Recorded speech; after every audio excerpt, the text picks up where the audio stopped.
Hello friends, welcome to Hindus creative corner. ఇక్కడ కనిపించేవి పచ్చి జీడిపప్పు అండి. ఈ సీజన్లో దొరికే ఫ్రెష్ పచ్చి జీడిపప్పు. ఇది మనకి మార్కెట్లో జీడి గింజల నుంచి వేరు చేసి పప్పుని విడిగా అమ్ముతారండి.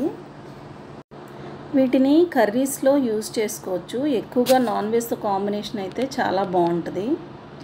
వీటిపైన తొక్కలు మనం ఇంటి దగ్గరే శుభ్రం చేసుకోవాలండి.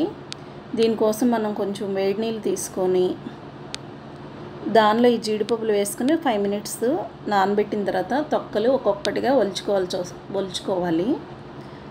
ఈ ఒలుచుకున్న పప్పుల్ని మనం కొంచెం నెయ్యి వేసుకుని ఫ్రై చేసుకుని పక్కన పెట్టుకొని మనం నాన్ వెజ్ ఐటమ్స్ ఏమైనా వండుకునేటప్పుడు దాంతో కలిపి కాంబినేషన్గా వండుకోవచ్చు.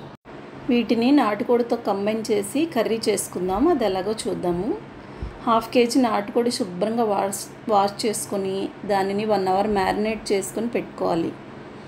మనకి ఇందులో ఎగ్స్ ఉంటే తీసి పక్కన పెట్టుకోవాలండి.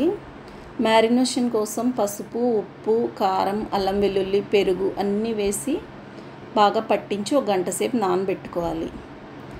తర్వాత 6 to 7 విజిల్స్ వచ్చే వరకు కుక్కర్లో వేసి బాగా బాయిల్ చేసుకోవాలి.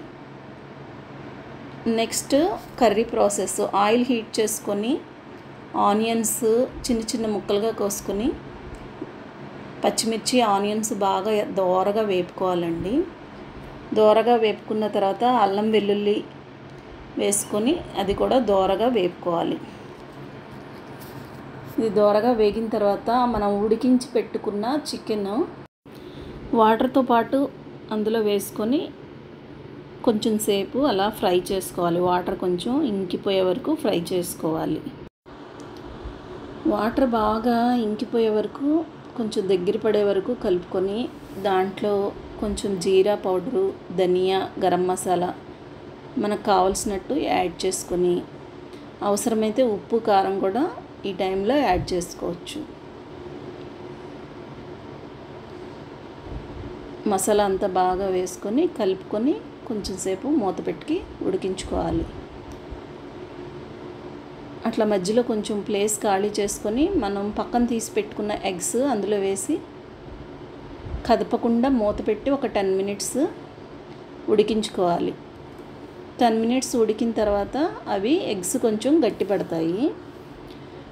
ఒక 15 జీడిపప్పులు మిక్సీలో పేస్ట్లా చేసి ఆ పేస్ట్ కూడా ఈ కర్రీలో యాడ్ చేయాలి. దీనివల్ల కర్రీ థిక్నెస్ వస్తుంది అన్నమాట. టేస్ట్ కూడా యాడ్ అవుతుంది.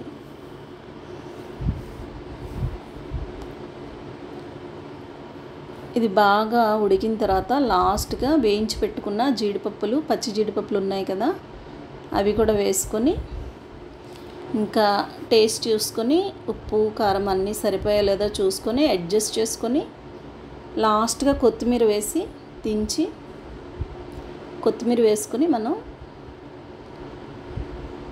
కొంచెం సేపు బాయిల్ చేసి స్టవ్ ఆఫ్ చేసుకోవచ్చు. ఈ కర్రీ చాలా బాగుంటుందండి టేస్ట్. దీనికి పర్ఫెక్ట్ కాంబినేషన్ అయితే గారెలలో ఈ కర్రీ తింటే చాలా బాగుంటుంది. నెక్స్ట్ నార్మల్ రైస్తో కూడా బాగుంటుంది అండ్ బిర్యానీతో కూడా చాలా బాగుంటుంది. మీరు ఎవరైనా సరే ట్రై చేసి ఎలా వచ్చిందో నాకు కామెంట్స్లో తెలియచేయండి. మీకు టైం దొరికినప్పుడు నా ఛానల్ విజిట్ చేసి అందులో మిగిలిన వీడియోస్ కూడా చూసి ఎలా ఉన్నాయో కామెంట్ చేయండి. Thank you friends. Thank you for watching. Please subscribe and encourage my channel. Subscribe to my channel and hit the bell icon so you never miss any video from my channel.